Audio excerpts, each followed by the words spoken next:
Hello friends, we have been considering the failure of the material during the creep testing, or to be more general, we have been considering the failure or high temperature failure of the polycrystalline material.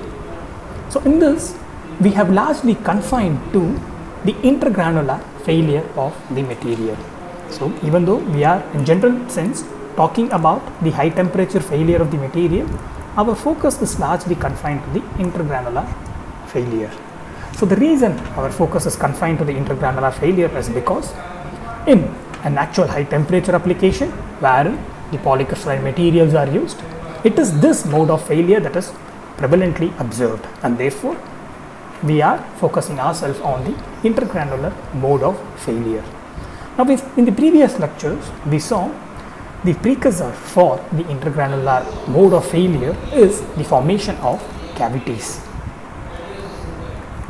So once you have the formation of stable cavities, remember these are cavities, not just a single cavity. So even though it might appear to be trivial to make this difference between cavity and cavities, in this lecture you will know the importance of it. So once you have the stable cavities, so these act as the starting point for the formation of cracks along the grain boundaries. So the intergranular cracking or the intergranular failure is characterized by the formation and the propagation of cracks along the grain boundaries, and the precursor for the intergranular failure are the stable cavities that are formed along the grain boundaries. Now we saw largely two mechanisms for the formation of these cavities. So one is these cavities can be formed along the grain boundary, or these cavities can be formed along the triple junction. So if you consider polycrystalline microstructure, the microstructure can be distinguished into the features of the microstructures can be distinguished into grain boundaries and the triple junctions in most cases. So these cavities can either be formed along the grain boundaries or at the triple junction. And if you consider the formation of cavities along the grain boundaries, they are governed by the accumulation of stress and the formation of grain boundary ledges, which along with the grain boundary sliding leads to the formation of cavities along the grain boundaries. Now in the triple junction, we have the formation of wedges that leads to the that leads eventually to the nucleation of these cavities. Now once these cavities are formed, we have the subsequent events we have the formation of cracks that ultimately leads to the failure of the materials. So this is what we have seen so far. Now in the previous lecture, what we have considered is the stability of these cavities that are being introduced along the grain boundary, stability of the cavities. Now largely we focused on the thermodynamic stability in the previous lecture, since often the thermodynamic stability is sufficient to build a criteria for the formation of cavities. We have confined ourselves to the thermodynamic stabilities. Now in case of while considering the thermodynamic stabilities, we considered three factors, or we formulated our criterion based on the three factors. So the first of these factors include the surface of the cavities that are formed once you have a cavities that has been introduced in the grain boundaries. So once you have a cavity that has been introduced, you have new surfaces forming. So that is one factor that is contributing to the thermodynamic or the overall free energy of the system. So you have the surface of the cavities that is contributing to the overall free energy of the system, or to be more specific, the change in the free energy of the system is altered by the surface of the cavities. The other factor that governs the thermodynamic nature of the system is the amount of stress that is being relaxed due to the formation of the cavities. Now if you could recollect, one of the reasons for the formation of cavities is the accumulation of stress. And once the cavity is formed, there is a certain amount of stress that is being relaxed, and this relax contributes to the change in the free energy of the system, and therefore it brings about a thermodynamic influence on the system. So the relaxation of stress is another factor that contributes to the overall change in the thermodynamics of the, or overall change in the free energy of the system. And finally, you have the amount of or the section of grain boundary that is replaced by the cavity. So you have, once the cavity is formed, since it is confined to the grain boundary, a section of the grain boundary is replaced by it, and in a polycrystalline system the grain boundary is often treated as a defect, and the amount with the increase in the amount of grain boundary, it is deemed that the overall energy of the system increases. When you have a cavity replacing this grain boundary, it is assumed that the overall energy of the system then decreases. So when you have a cavity replacing a certain section of the grain boundaries, then the overall energy of the system decreases. And the same goes for the amount of stress that is being relaxed due to the formation of cavities. Now, when you have a system with increased amount of stress or increased residual stress, so to speak, it means the system is not in its stable state, it is in its higher energy state. And once you have a vent for this accumulated stress, in this case, once you have the formation of cavities, then which relaxes the stress that is accumulated, you have a decrease in the free energy of the system. So similar to the replacement of the grain boundary or a section of the grain boundary, the relaxation of the stresses also decreases the overall free energy of the system. So the one factor that ultimately increases the overall free energy of the system, that is largely associated with the formation of gravity, is the surfaces that are formed when you have a cavity. So when you have a cavity, there are new surfaces that are being formed, and these surfaces, because of their difference in the energy density when compared to the grain boundary energy density, they increase or they attempt to increase the overall energy of the system. So these are the three factors that govern the stability of a cavity when it is formed along the grain boundary. Again, these factors they play a role in the stability of the cavity only if they are forming along the grain boundaries. Only if these cavities are confined to the grain boundaries, these factors play a role. Now, it is very rare that a single cavity leads to the ultimate failure of the material. So what we need for the ultimate failure of the material is formation of numerous cavities. So it is only when you have a sufficient amount of cavities, and these cavities only when they grow, you have the formation of crack and the ultimate failure of the material. So you have two factors contributing to the formation of cracks. One is the increase in the number of cavities and the growth of these cavities. So these two events, so to speak, they govern or they lead to the formation of what we refer to as a crack, and this ultimately leads to the failure of the material. So now what we are interested in is to understand the rate at which the material fails, because we want to avoid the catastrophic failure of the material, and therefore we want to understand the rate at which the material fails. Now, when we consider the rate at which the material fails, it depends on the rate at which the cracks are formed, and ultimately it depends on the rate at which the new cavities or the number of cavities are increased and the rate at which they grow. So the overall rate of the failure of a material at high temperature is governed by the rate at which the cavities are formed and the rate at which they grow. So in this lecture, let us consider the first aspect, that is the rate at which the cavities are formed. So in this lecture, let us see how one can understand what are the factors governing the rate at which the cavities are formed. Now, when we are talking about cavities, we are largely focusing on the stable cavities. So when we talk about cavities as it is, we can distinguish cavities into three categories. One is subcritical cavities, then critical cavities, and supercritical cavities.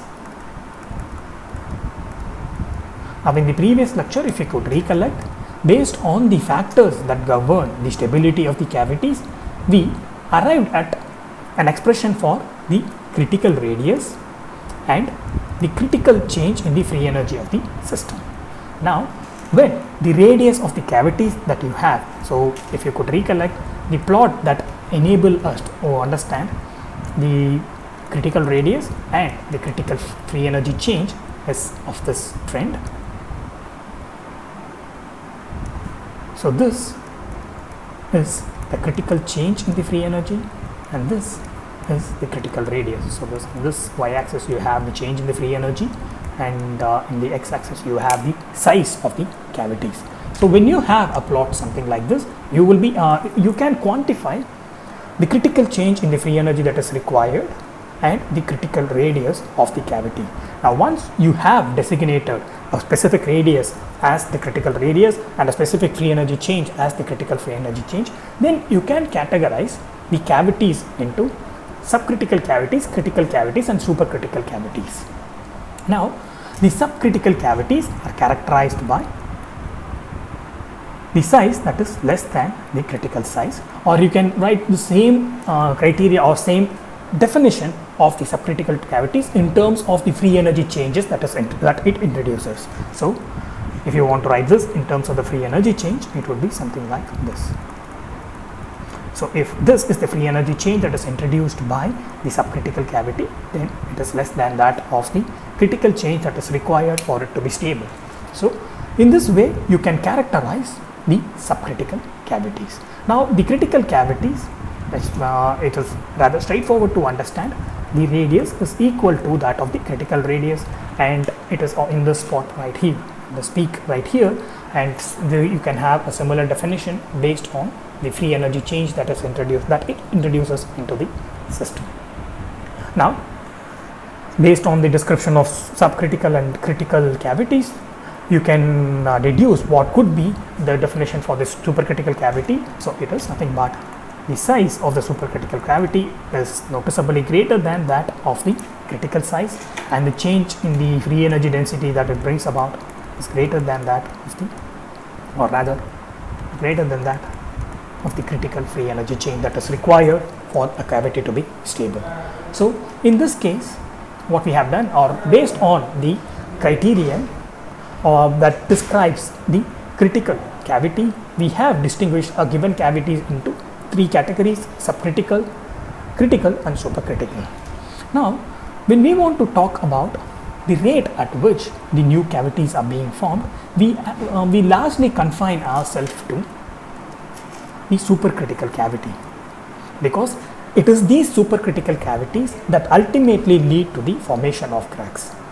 Because the subcritical cavities, since they are energetically least favorable, they disappear, and the critical cavities, they stay as it is because they are neither energetically favorable nor unfavored, so they stay as it is. It is only the supercritical cavities that grow and ultimately lead to the formation of cracks. So in our discussion, wherein we want to focus on the rate at which the cavities are formed, we confine ourselves or we restrict ourselves to the formation of supercritical cavities.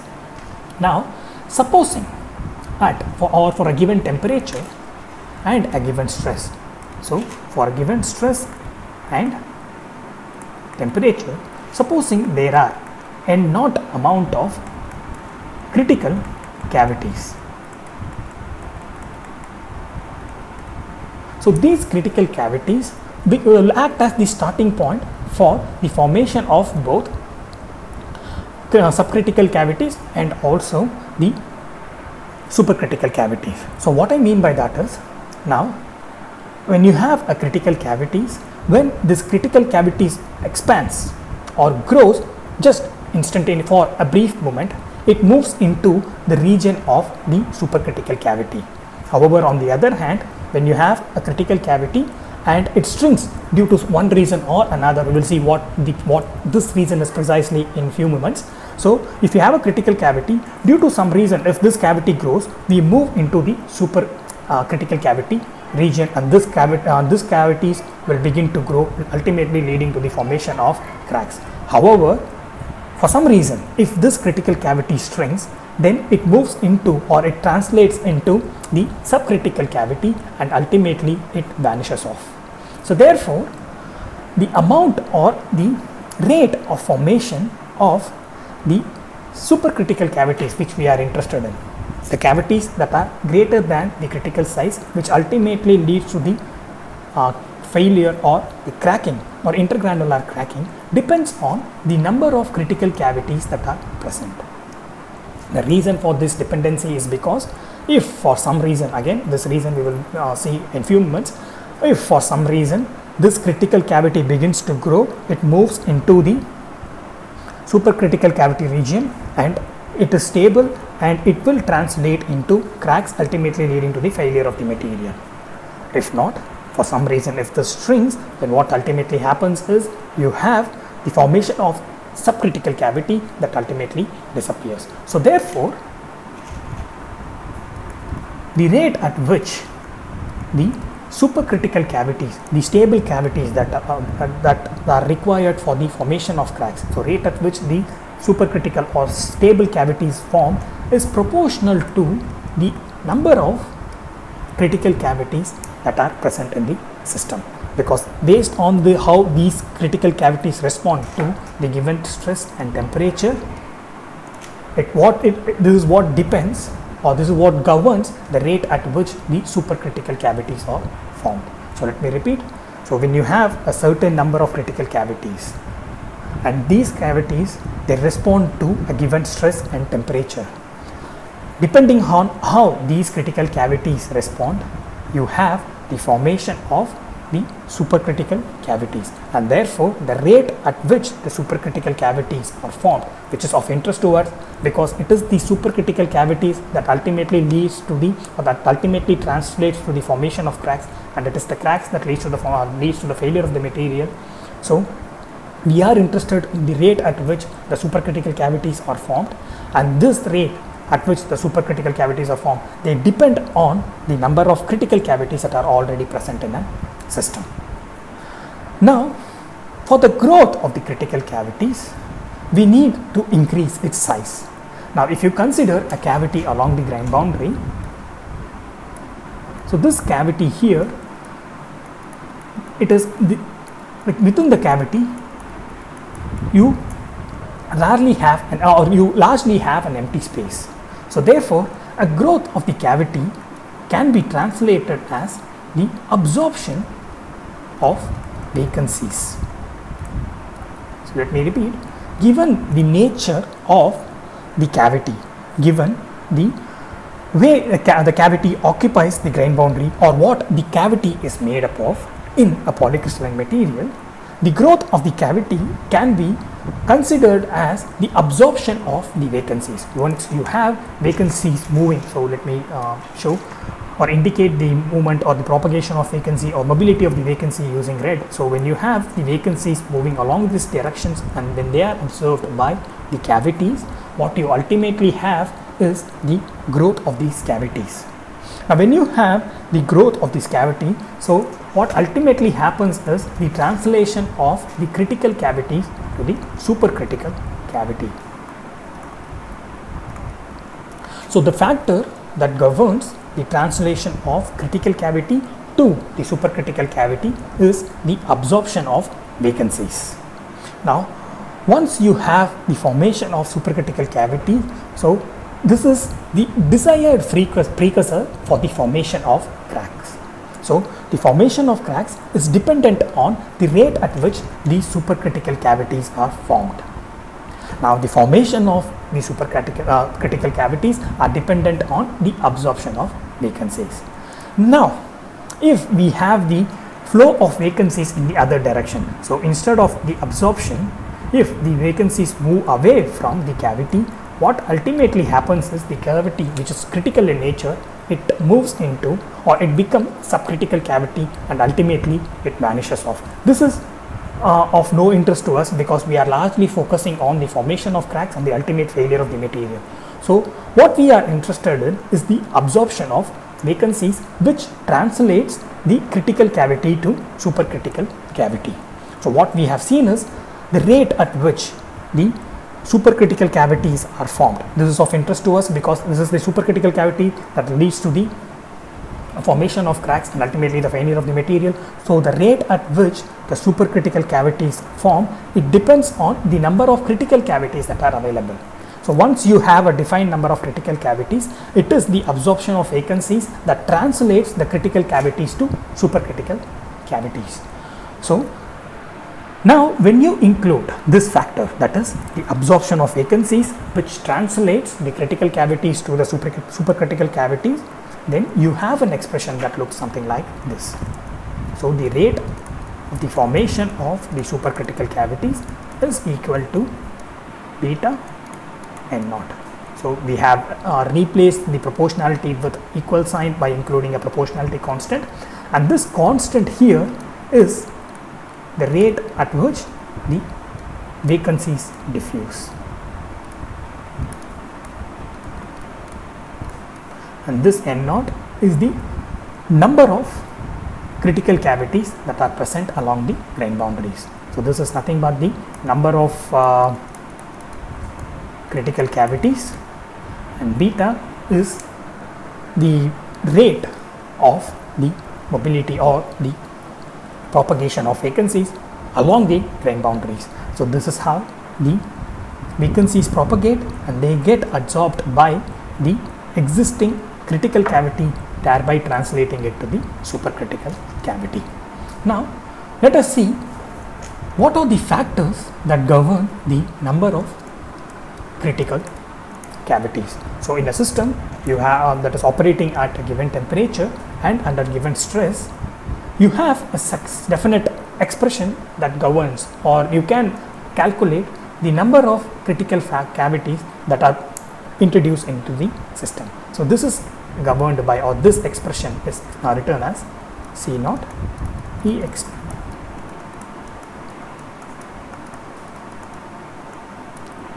So this is the expression that governs the number of critical cavities that are present in the system for a given temperature under a given stress.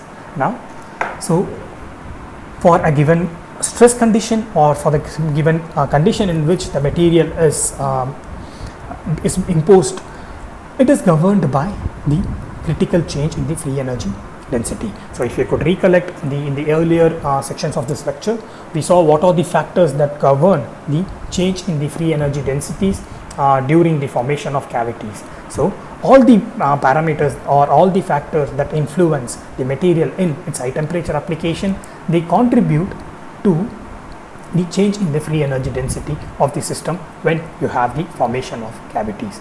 Now the influence of temperature is also introduced in the denominator. So what you have is an expression for a given stress and temperature that dictates the number of critical cavities that are present in a system. Now the C naught that you have is the number of favorable sites for the formation of stable cavities. So you have several favorable sites wherein the stable cavities can be formed within the grain boundary. So this number of favorable sites, it is governed by the grain boundary density, or to put it very simply, it is governed by the grain size of the polycrystalline material. So when you have a system with smaller grain size, it means you have a very large density of grain boundaries. So correspondingly, the favorable sites for the formation of cavities increases. So the number of stable cavities for a given combination of stress and temperature is governed by a constant, which is the number of favorable sites wherein the cavities can be formed, and temperature and the change in the free energy density that is required for the formation of stable cavities.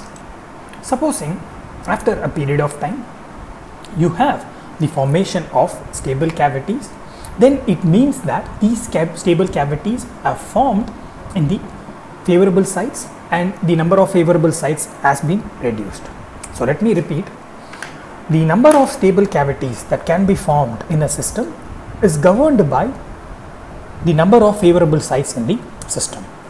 Now after some time, when you have the formation of stable cavities, then the number of favorable sites reduces because these stable cavities are formed in these favorable sites. So therefore For time t, the number of cavities will be expressed as C naught minus Ct by the exponential term.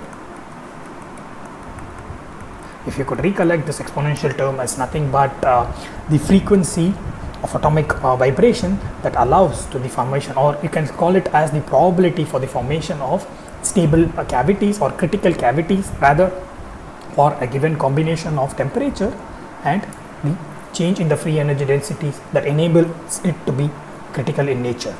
So this is what this exponential term governs. However, now we are focusing on the change in the number of favorable sites. So initially, when you don't have any critical cavity, so if Ct is equal to 0, so Ct is the number of critical cavity at a given time t.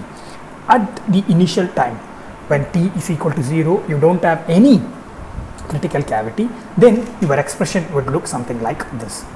So this is an expression at the initial stages when you don't have any critical cavity, or Ct is equal to 0.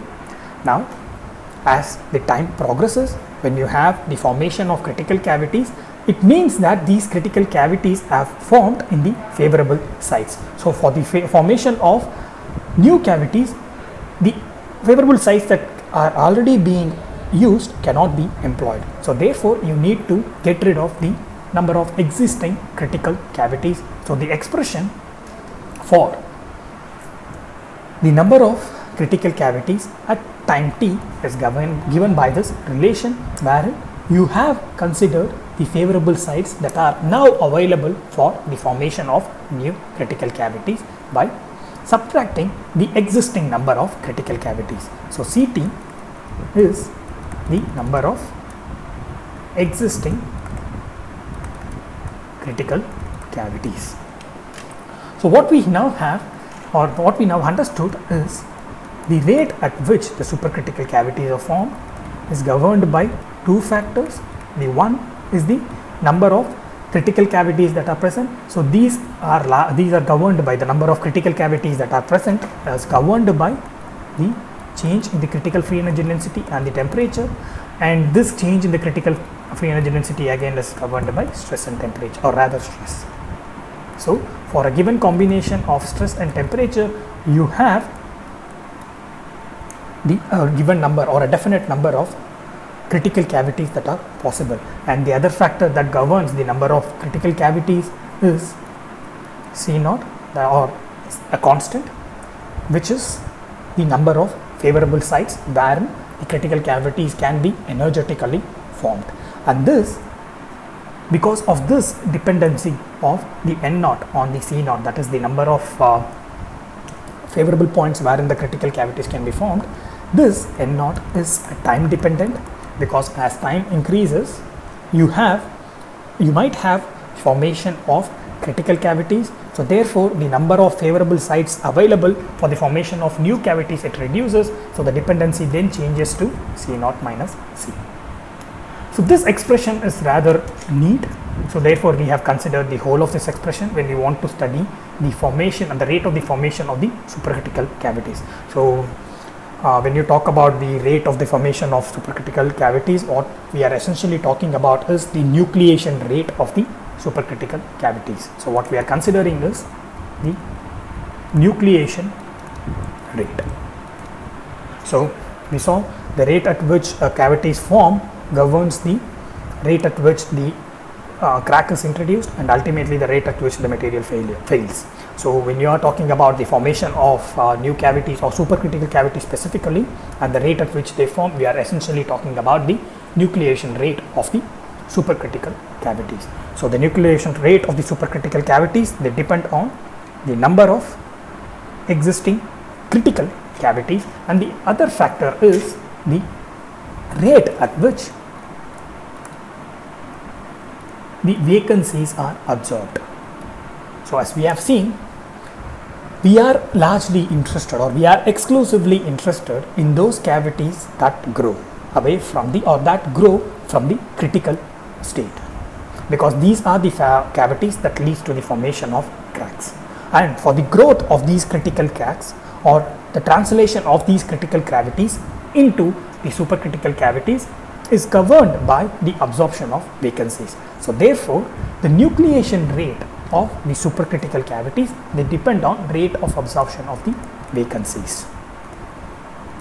Now, for this factor, that is the existing number of critical cavities, we have a wonderful expression. However, the expression for the rate at which the vacancies are observed is not so pretty.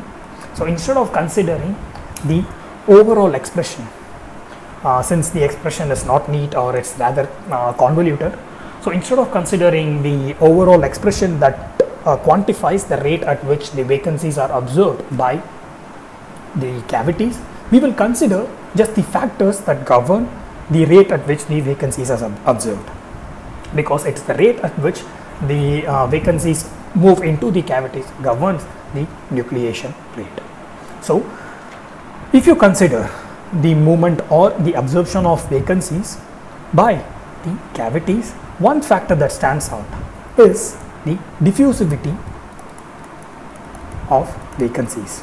So essentially, by beta, by this term, what we are talking about is the rate at which the vacancies are added into the cavities. So when we are talking about a rate at which the vacancies are added into the cavities, so one factor that naturally governs this rate is the diffusivity of vacancies. And again, it is important for us to remember here is that we are not just talking about any diffusion or any movement of vacancies. We are largely confined to the grain boundary diffusion.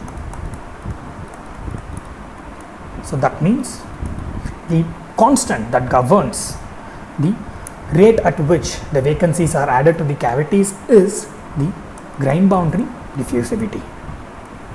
So one parameter that contributes or that governs or that dictates the rate at which the vacancies are observed by the cavities, which ultimately translates to the nucleation rate, is the grain boundary diffusivity, because we are confined to or we are considering the cavities that are forming along the grain boundaries, and these cavities, they need to grow to become supercritical, and these cavities, they grow by the absorption of vacancies, and these vacancies need to travel along the grain boundaries. So therefore, one constant that dictates the beta or the rate at which the vacancy is observed is the grain boundary diffusivity. So the other constant is the surface area of the cavities. So the reason the surface area is important is because it is the surface area wherein the vacancies are observed. So if you have a cavity along the grain boundary, so it is along the surfaces is where the cavities are, or rather the vacancies are observed.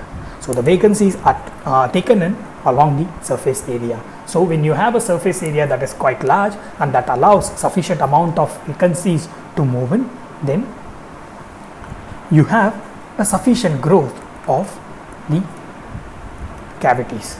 So therefore, in addition to the diffusivity or the grain boundary diffusivity of the vacancies, so this the grain boundary diffusivity is the feature of the vacancies. In addition to that, the other factor that governs the rate at which the vacancies are observed in the cavity is the surface area of the cavities, because the larger your surface area or more favorable your surface area is for the absorption of the vacancies, the rate at which it is being observed will also proportionately increases. So one feature that is associated with the vacancies that favors or that governs the rate of absorption of the vacancies is the grain boundary diffusion of the vacancies. The other factor, this is associated with the cavities or the geometry of the cavities, and this factor is the surface area of the cavities.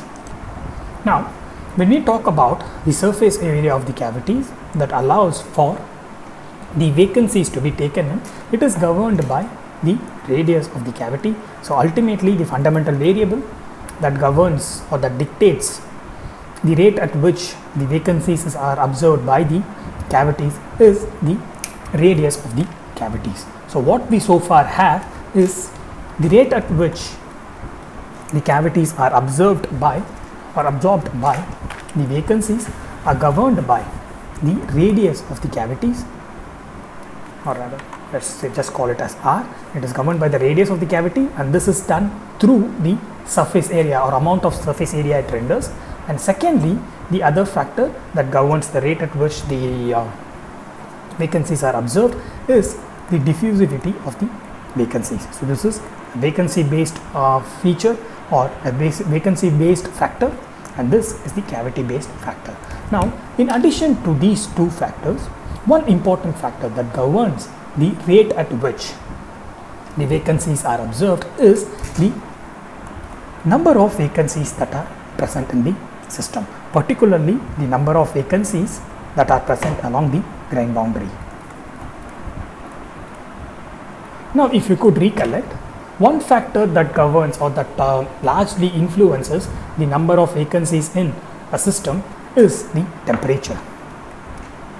So, we have seen that as the temperature increases, there is a proportional relation to the number of vacancies, and these vacancies are a stable defect. So, with increase in the temperature, you have a stable number of vacancies in the system, and depending on the energy, free energy form, or the energy required for the formation of vacancies, so this is referred to as EF. So, this might vary between bulk of the grain or between the grain and the grain boundary.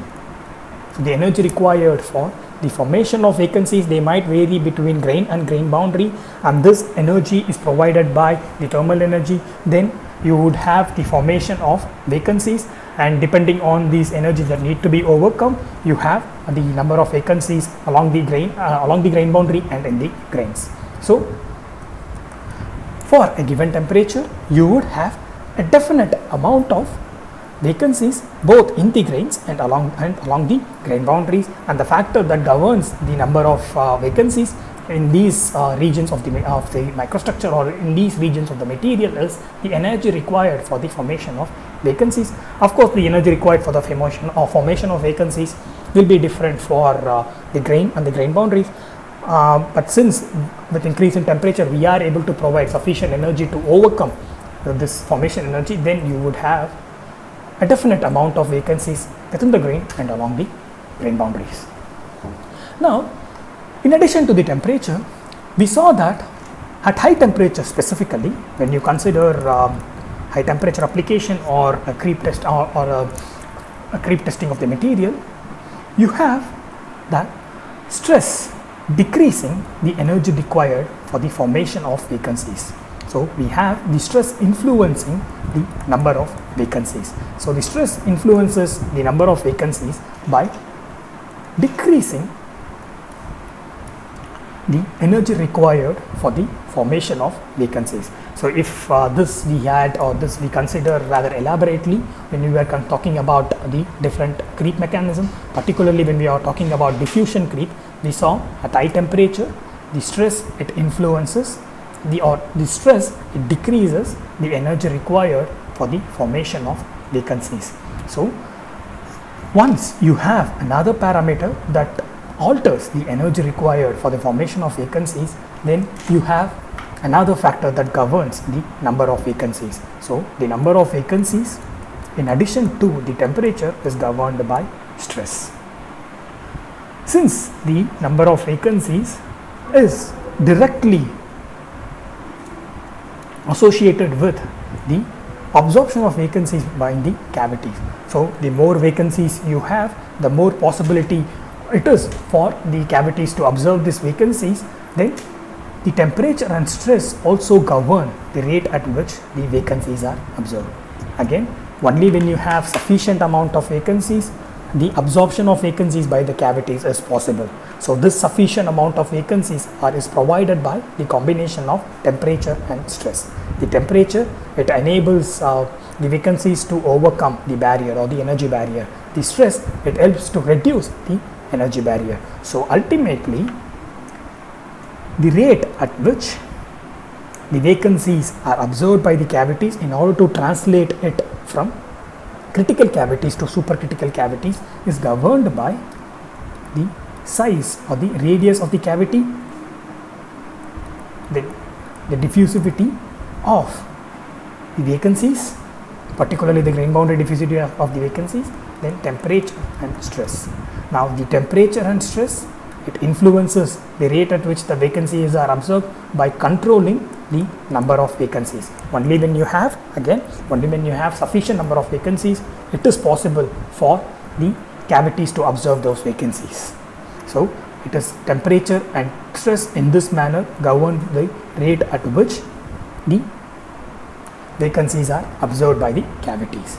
And similarly, or the feature of the cavities that dictates the rate at which the vacancies are observed is the radius, and this is through the surface area of the cavities. And finally, this is rather straightforward. You have the diffusivity of, or the grain boundary diffusivity of the vacancy governing the rate at which the vacancies are absorbed by the cavity. So ultimately, your expression that is written as dN by dt beta N naught, where again N naught is the number of critical vacancies and beta is the number of or the rate at which the vacancies are observed by the critical cavities. So these two, combination of these two factors govern the nucleation rate of the supercritical cavities. Okay, we are largely confined to the nucleation rate of the supercritical cavities, or rather the stable cavities, which are characterized by the size that is greater than the critical size. So the way we have formulated this relation is, or the way we calculate the rate at which the stable cavities or the supercritical cavities that eventually lead to the failure of the material, the way we calculate that is by considering or by treating the existing critical cavities and allowing them to transform into supercritical cavities. So the way we allow them to transform into supercritical cavities is by allowing these critical cavities to absorb vacancies. So once they absorb vacancies, they grow in size and they become supercritical cavities, which ultimately translates to the formation of cracks and ultimately the failure of the material. Now, the number of critical cavities that are present in the system, we saw it is governed by the number of preferred sites. And since we are talking about grain boundary sites, or we are talking about the formation of cavities along the grain boundary, these preferred sites are confined to grain boundaries. So ultimately, the number of preferred sites for the formation of cavities or critical cavities is governed by the grain size of the polycrystalline material.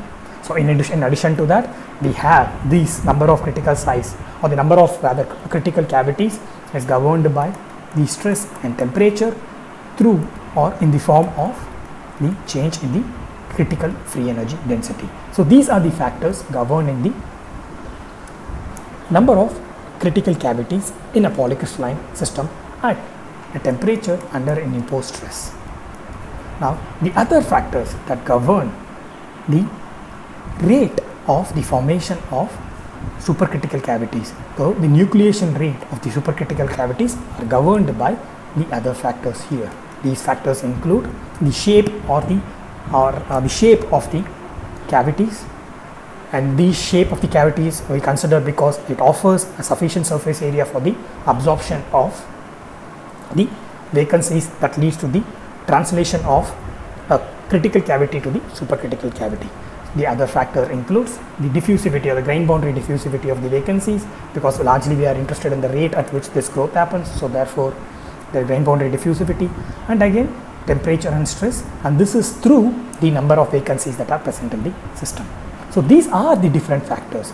So when you get rid of the usual suspects, that is temperature and stress, you have other factors that govern the nucleation rate, and these factors include the shape of again this is not the nucleation rate for the critical cavities but the supercritical or stable cavities.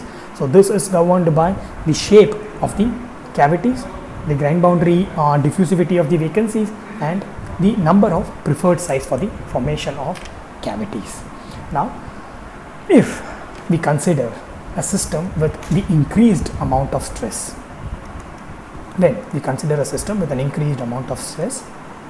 then then this directly translates to, since in through all these different terms, the nucleation rate through all these different terms is directly proportional to stress, what we have is, with increase in the amount of stress, the nucleation rate of the supercritical cavities also increase. So this is one of the detection we can make with all these factors governing the nucleation rate.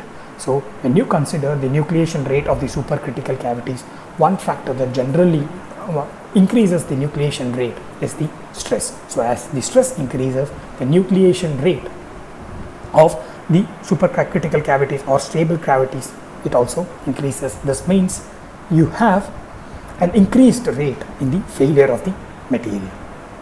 So with this, I would like to wind up this lecture, and in the next lecture we will see the other aspect that leads to the failure of the material. So what we have now focused is on the formation of several supercritical cavities, formation of several stable cavities. Particularly we are focused on the rate at which these stable cavities form. So we saw in the early sections of this lecture, it is the combination of the formation of several cavities along with the growth of these cavities. So in the next lecture, we will consider the growth of these cavities that leads to the failure of the material. So we'll see ourselves in the next lecture. Bye.